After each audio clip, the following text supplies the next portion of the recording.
2023년 새해를 행하시는 하나님과 함께 이런 제목으로 말씀을 나눕니다. 새해를 맞는 첫 주일, 언제나 우리가 맞이하는 새해에는 새로운 희망을 품게 합니다. 뭔가 기대치가 있고 뭔가가 또 바람을 가지고 우리가 또 시작을 합니다. 올해에도 하나님이 성전에서 예배하는 성도 여러분 모두에게 하나님이 주신 은혜와 복을 있음을 믿고 기대하시길 바랍니다. 오늘 말씀은 새해 축복된 삶을 살려면 어떻게 해야 되는가, 하나님께서 주시는 귀한 말씀입니다. 이스라엘 민족이 남유다와 북이스라엘 분열되고 완전히 멸망한 때가 주전 586년입니다. 바벨론에 의해서 나라가 망하고 그 성은 다 불탔어요. 그때 왕이 시드기야였습니다. 시드기야 왕은 자기 눈으로 왕자들의 죽음을 지켜봅니다.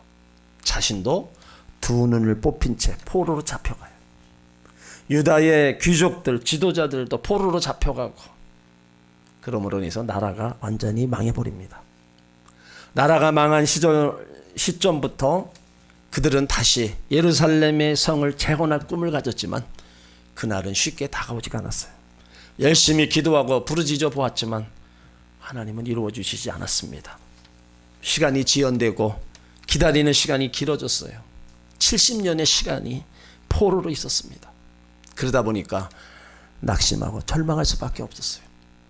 그런 상황 속에서 하나님이 이스라엘 백성들을 향해서 그들의 문제가 무엇이고 왜 그런 어려움을 당하는지를 말씀해 주십니다.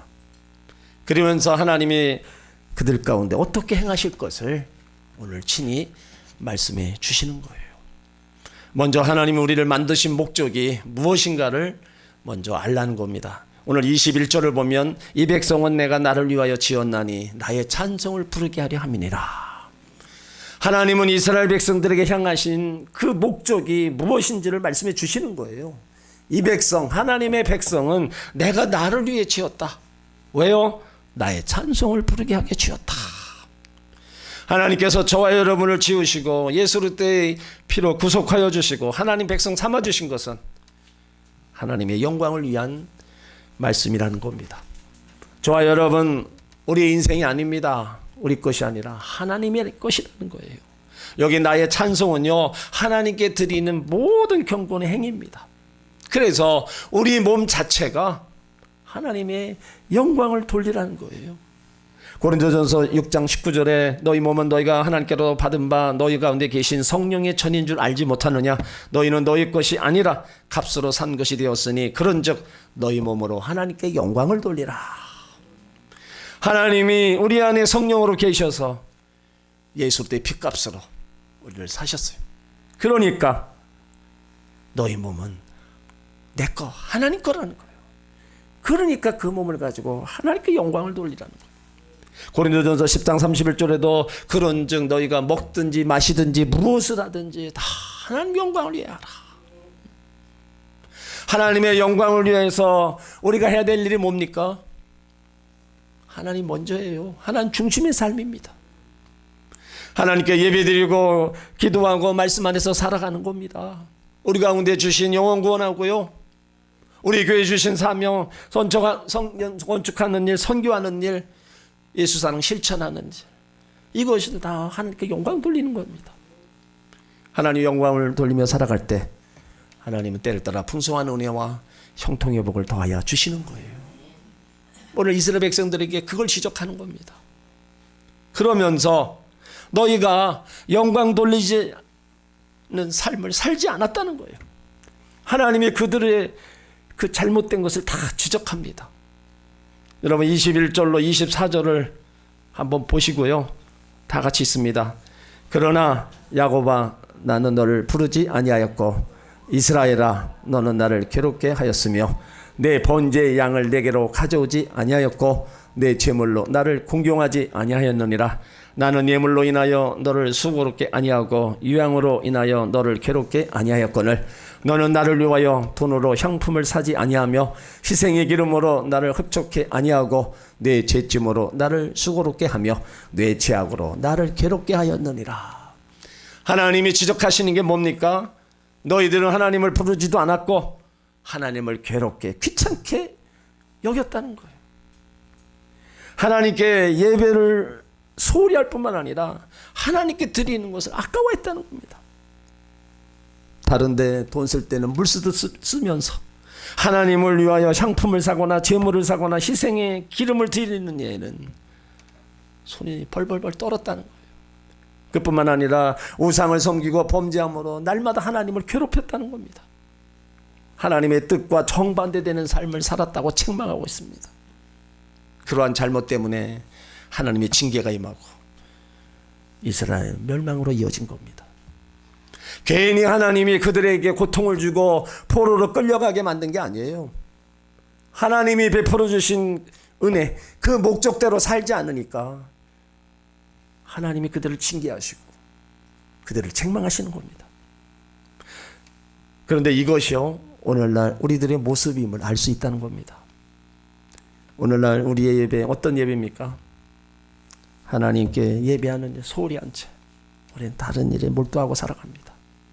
다른 일에 시간 보내는 거 아깝지 않은데 예배 드리는 거 아깝게 생각을 해요. 자신의 건강과 취미생활을 위해 다 투자하는데, 아낌없이 투자하는데 하나님께 드리는 것이 인색하다는 거예요.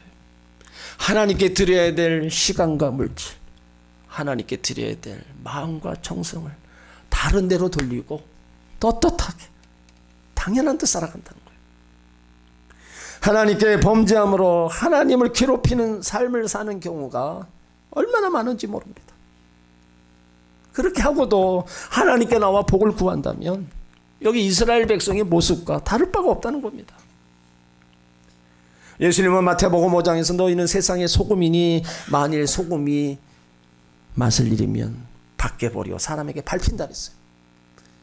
예수님 이야기의 핵심은 뭐예요? 소금은 짠맛을 잃으면 소용없다는 겁니다. 마찬가지로 하나님의 백성들이 하나님의 뜻과 거리가 먼 삶을 살아간다면 하나님과 멀어지고 하나님의 징계와 채찍이 임하는 거예요. 왜 우리에게 하나님이 이 말씀을 주셔요? 너희는 그렇게 살지 말라는 겁니다. 이스라엘 백성들 하나님의 영광을 위해서 그들을 택했고 그들을 지었는데 다 은혜를 저버리고 살았어요. 우리도요, 하나님 영광을 위해 살아야 되는데 우리도 이스라엘 백성들처럼 살면 안 된다. 그걸 지금 우리 가운데 교훈하시는 겁니다. 하나님은 사랑의 하나님이시라 이스라엘 백성들에게 징계할 땐 또 하지만 그래도 사랑의 하나님이시라 그들을 위로의 말씀을 줍니다. 그들을 구원하겠다는 거예요. 여기에 우리가 하나님의 사랑을 볼 수 있는 겁니다. 14절에 보면은 너희의 구속자여 이스라엘 거룩한 자 나 여호와가 말하노라 너희를 위하여 내가 바벨론에 보내어 모든 갈대아 사람으로 자기들의 연락하던 배를 타고 도망하여 내려가게 하리라. 이스라엘 백성들에게는 희망이 없는 것처럼 보였어요. 나라도 망했습니다. 나라 위에 일할 사람도 다 잡혀갔어요. 그들이 포로로 잡혀간 바벨론은요, 너무 강해서 아무도 대적할 수가 없었어요. 그러한 상황 가운데 나라를 다시 찾는 건 불가능했습니다. 그런데 하나님은 이사야 선지자를 통해서 구원을 약속하고 계십니다. 그들을 점령한 바벨론 사람들, 갈대아 민족 다 도망가게 하시겠다는 거예요. 이스라엘을 괴롭혔던 군대를 몰아내고 문제를 해결해 주시겠다는 겁니다. 그러면 하나님이 어떤 분이시길래 이런 절망적인 상황에서 그들을 구원하신다는 겁니까? 하나님의 그 힘과 능력을 지금 말씀하고 있어요. 14절에 보면 너희의 구속자여 이스라엘 거룩한 자, 15절에 나는 여호와 너희의 거룩한 자요 이스라엘의 창조자여 너희 왕이니라. 걱정과 근심 속에 있는 이스라엘 백성을 향해서 하나님 존재를 확인시켜주고 있습니다. 나는 너희 창조주고 구속자고 너희 왕이다. 내가 너희를 건져주겠다. 여러분 이 말씀 속에서 뭐예요? 문제는 다 해결되고 있는 겁니다. 하나님 창조자이십니다. 창조주 하나님 앞에서 해결되지 못할 문제는 없는 겁니다. 또 하나님은 전능하신 왕이에요. 하나님 앞에서 불가능한 거 없습니다. 인간이 보기에 불가능한 것도 하나님은 하실 수 있습니다. 이러한 문제들, 이렇게 행하시는 하나님, 이 하나님을 나의 하나님으로, 나의 목자로 우리가 믿고 따라가야 된다는 거예요. 그런데 문제가 뭐예요? 이런 하나님을 자신의 하나님으로, 나의 목자로 믿지 못하는 데 있다는 겁니다.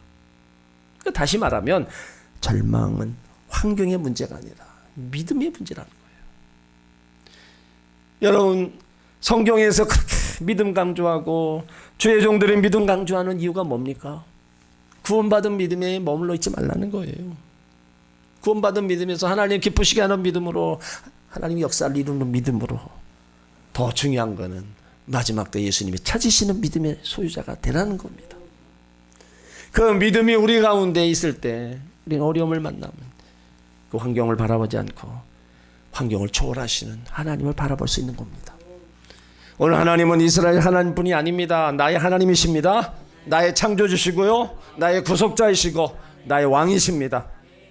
하나님이 지금 우리들을 말씀하시는, 내가 너를 건지겠다는 겁니다. 가난에서 건지고요, 저주에서 건지고, 질병에서 건지고, 사망에서 건지고, 내 어려움에서 내가 건지시겠다는 거예요. 이것을 믿으시길 주의 이름으로 축원합니다. 왜 이렇게 하나님이 당당하게 우리를 향해서 말씀하셨냐?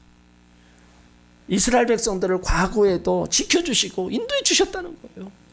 오늘 16절 17절에 보면요, 바다 가운데 길을 큰 물 가운데 첩경을 내고 병과 말과 군대 용사를 이끌어내어서 그들로 일시에 엎드러져 일지 못하고 소멸하기를 꺼져가는 등불 같게 한 나 여호와가 말하노라.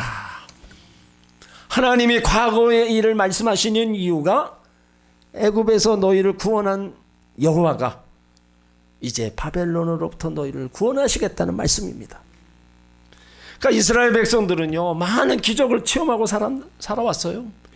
그들의 역사 전체가 하나님의 기적의 역사였습니다.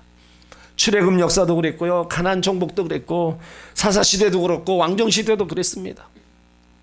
그럼에도 불구하고 그들은 항상 하나님의 능력을 의심하며 살았어요. 어려움과 고난을 당할 때마다 하나님을 원망하고 불평하며 살았습니다. 참, 어떻게 인간의 모습이 그런지, 어떻게 그렇게 베풀어 주신 은혜를 까마득히 잊어버리고 자꾸 지금의 삶만 자꾸 원망 불평하며 살아가는지 참 알 수가 없는 거예요. 그런데 문제는 이 그 같은 모습이 오늘날 우리의 모습이라는 겁니다. 우리도 하나님의 은혜와 사랑을 수없이 체험했습니다. 순간순간 하나님의 도우심, 하나님의 축복을 체험하며 살아왔어요. 근데 문제, 어려움이 생기면 의심병이 도집니다. 해보기도 전에 낙심하고 주저앉는, 이게 문제예요. 여러분 어려우십니까? 문제 있습니까? 여러분 힘으로 안 되는 일이 있어요? 그렇다면 과거에 우리를 지켜주시고 인도해 주신 하나님을 한번 되돌아봐 보세요. 지난날의 손길 가운데 하나님이 함께 하지 않았던 발걸음이 있었습니까? 하나님이 함께 했던 그 흔적들이 우리가 뭐 길게는 내 인생 가운데, 짧게는 지난해만 돌아봐도 하나님 함께 했던 흔적들을 볼 수 있는 거예요. 그 하나님 지금도 인도해 가시고요, 앞으로도 인도해 주실 겁니다. 왜 그런 하나님을 우리가 온전히 신뢰하지 못하고, 왜 자꾸 우리는 딴 길로 가려고 그러고, 왜 자꾸 의심하면서 하나님을 내치냐 이거예요. 하나님은 항상 우리를 향해서 크고 새로운 일을 행한다고 말씀하고 있어요. 절망 가운데 있는 그들에게, 이스라엘 백성들에게 오늘 19절에 당당히 외치는 거예요. 보라, 내가 이제 새 일을 행하리니 이제 나타날 거다. 얼마나 이게 희망적인 말씀이에요. 우리가 힘들고 어려울 때 하나님이 나를 위해서 새 일을 행하신다, 그걸 나타내 주신다는 거예요. 하나님께서 우리를 향한 뜻이 뭔지 아세요? 건강이고요, 부여고 기쁨이고 평안입니다. 삶이 힘들고 지쳐서 아무것도 할 수 없는 처지가 있다 할지라도 그래도 하나님은 우리의 영혼육을 잘되게 하시고 생명으로 때 풍성히 얻기를 원하시는 것이 하나님의 뜻이라는 겁니다. 인생이 자유롭지 못하고 문제에 사로잡혀 사는 거, 이건 하나님의 뜻이 아닙니다. 문제를 넘어서 축복이라는 하나님의 뜻을 알고 믿으시길 바랍니다. 현실을 넘어서 사는 것을 소망의 삶이라고 했죠. 그렇다면 그리스도인의 삶은요, 소망의 삶입니다. 고통 가운데서도 기쁨을 소망하고 절망 가운데서도 성공을 소망하는 겁니다. 문제는 지나가는 거고요, 슬픔도 지나가는 겁니다. 왜요? 하나님이 보라, 내가 새 일을 행하시겠다는 겁니다. 연약하여 넘어지고 쓰러지고 낭망하는 우리에게 전혀 다른 현실을 주시겠다는 거예요. 여기 새 일이란요, 놀라운 구원입니다. 기쁨과 자유와 평안과 능력의 삶이에요. 그래서 하나님이 새 일을 행하시면 우리 인생의 전체가 새로운 국면을 맞이하는 겁니다. 오늘 20절에 보면은요, 너희가 그것을 알지 못하겠느냐? 정령이 내가 광야의 길과 사막의 강을 내리니 장차 들짐승 곧 실랑과 및 타조도 나를 존경할 것은 내가 광야의 물들을 사막의 광들을 내어 내 백성 나의 택한 자로 마시게 할 것이다.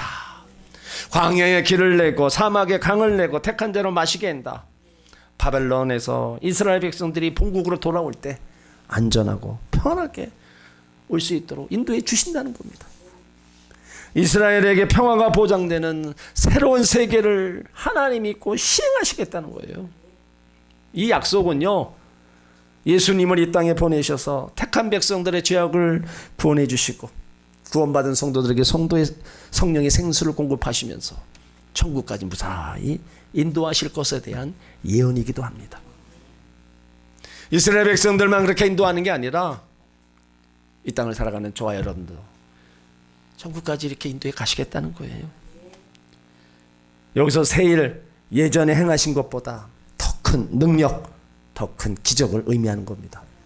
세계 최강대국이었던 바벨론의 소나기에서 그들을 구원해 내시겠다는 겁니다. 그들이 도저히 안 되겠다고 말하던 그 일들을 하나님이 해결하시겠다는 거예요. 기도해도 안 되고 기도조차 포기했던 그 일들을 하나님이 해 주시겠다는 겁니다. 그러니까 큰 일을 행할 거니까 너희는 지켜봐라. 하나님 홍해를 가르실 때도 너희를 위하여 싸우리니 너희는 가만히 있을지라. 그렇다면 홍해를 가르신 하나님은 지금도 우리에게 가로막혀 있는 또 어려움을 당하는 그런 문제를 하나님이 무너뜨리실 줄 믿습니다. 그럼 우리가 해야 될 일이 뭐예요? 하나님의 약속을, 그 능력을 믿고 기도하며 하나님의 때를 기다리는 거예요. 하나님의 때 하나님의 일하심을 보여줄 줄 믿습니다. 오늘 18절에 보면 하나님은 이스라엘에게 과거에 비교할 수 없는 영광스러운 일들이 전개될 것이기 때문에 이제 더 이상 과거의 마음을 뺏기지 말라고 얘기하고 있어요. 너희는 이전 일을 기억하지 말며 옛적 일을 생각하지 말라. 이 말씀은 새 일에 부름받은 새 일을 시작한 사람에게 과거 지향적 사람이 되어서는 안 된다는 겁니다. 과거 지향적 사람이 되면요, 미래를 향해 전진하지 못합니다. 과거에 사로잡히면 앞으로 못 나가요. 그냥 그 자리에 머물러 있는 겁니다. 그러니까 새로운 일을 계획한 사람은 미래의 지향적인 마음을 가져야 된다는 거예요. 옛말에 늙은이는 과거에 집착하고 젊은이는 미래에 산다고 했습니다. 여기 늙은이라는 건요, 나이 많은 사람을 의미하는 게 아닙니다. 과거에 사로잡혀 미래를 향한 꿈을 잃은 사람을 의미합니다. 여러분, 과거는 지나갔습니다. 과거를 다 잊으시길 바랍니다. 지난 한 해 동안 실수한 일, 실패한 일 있습니까? 다 잊으시길 바랍니다. 섭섭하고 원망한 일 있었어요? 아직도 기억납니까? 다 잊으시길 바랍니다. 잘 나가던 때가 그랬습니까? 그때가 다시 올 것을 바라보시길 바랍니다. 왜요? 하나님은 오늘도 새 일을 행하시길 원하십니다.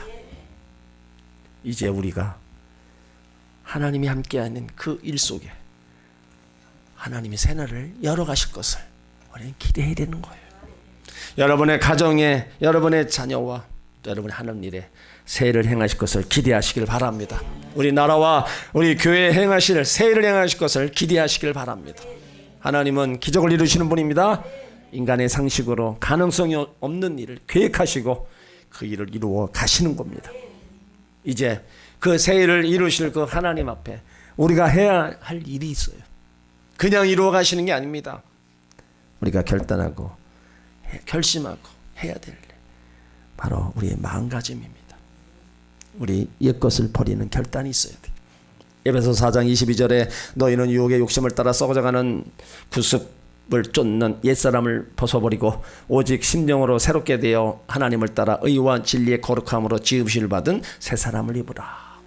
무엇을 버려야 돼요? 유혹의 욕심을 따라 썩어져가는 구습을 쫓는 옛사람. 여기 옛사람을 버리려는 건요, 추하고 더러운 육신의 모든 것을 완전히 벗어 번져 버리라는 거예요. 그리고 옛사람이 변하여 새사람이 되려면 마음이 새로워져야 됩니다. 여러분이 새해가 바뀌었다고 해서 달라진 거 없습니다. 그냥 연도만 바뀐 것뿐이에요. 어제 태양이 오늘도 뜨는 거고요, 똑같아요. 근데 중요한 게 뭐예요? 내 마음이 새로워져야 모든 게 새로워진다는 거예요.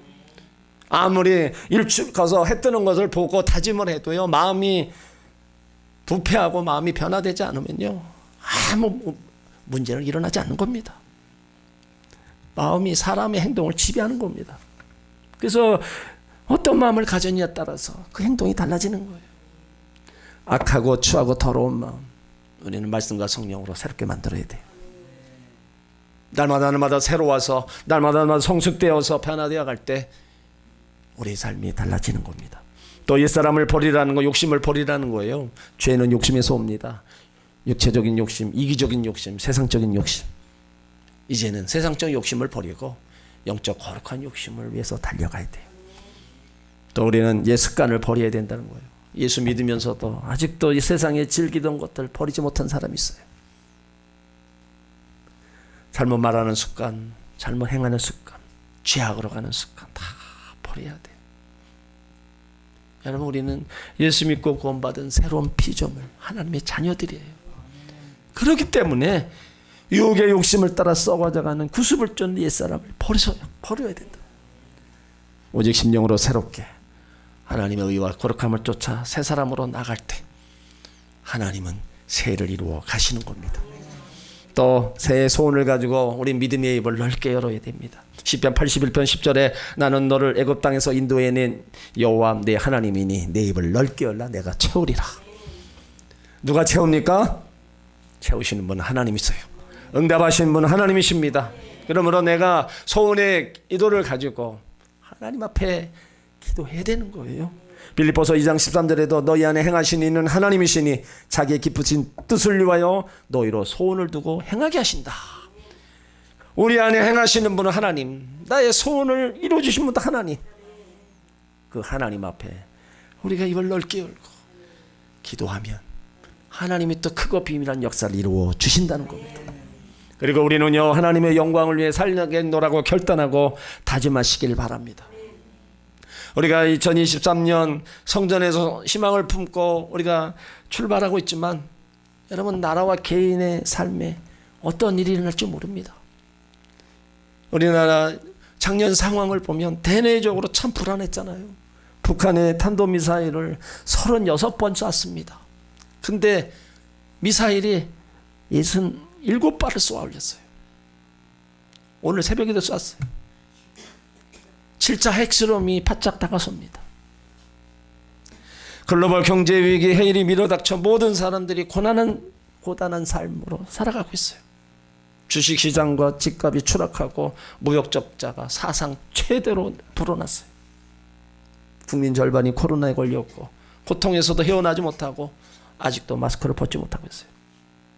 추락한 경제, 회복할 기미가 보이지 않고 고물가, 고금리로 모두가 힘들어합니다. 그러니까 올해에도 이런 일들이 어떻게 닥칠 줄 모르는 거예요. 그런데 중요한 거는요, 이런 어려움 속에서 있더라도 하나님 자녀들은 하나님과의 관계만 잘하면, 하나님 영광 나타내고 하나님 잘 섬기고 나가면 하나님이 때를 따라 주시는 은혜로 다 이기게 될 줄 믿습니다. 우리가 아무리 좋은 환경, 좋은 조건을 가지고 있다 할지라도요, 하나님 멀리하고 하나님 떠나가면은요, 잘 되는 것 같지만 다 실패의 연속입니다. 그러니까 우리가 새해를 출발하면서 다짐하고 결단해야 될 게, 내가 금년은 먹든지 마시든지 무엇이든 하나님 영광을 위해 하겠다. 이런 결단, 이것이 우리 안에 있어야 되는 겁니다. 이 결단을 하나님이 기쁘게 받으시고요, 하나님을 기뻐하는 자에게 또 마음의 소원도 이루어 주시는 겁니다. 하나님이 함께하는 이 한 날 한 날, 주와 같이 길 가는 이 한 해, 여러분 결코 우리는 실망하지 않을 겁니다. 한 해를 보내고 또 연말에 가서는 정말 하나님이 주신 은혜와 복이 많다고 우리 고백할 수가 있는 겁니다. 그러므로 금년의 새해를 향하실 그 하나님과 함께 달려가시길 바랍니다. 하나님이 우리 가운데 베풀어 주실 것을 기대하면서 내 마음을 말씀과 성령으로 날마다 새롭게 하고 동행해 가시길 바랍니다. 소원으로 더 하나님 앞에 기도하며 달려가시길 바랍니다. 그러면 새해를 향하신 하나님, 그 하나님이 우리의 온갖 구하는 것이나 생각하는 것에 넘치도록 채우는 것을 보게 될 줄 믿습니다.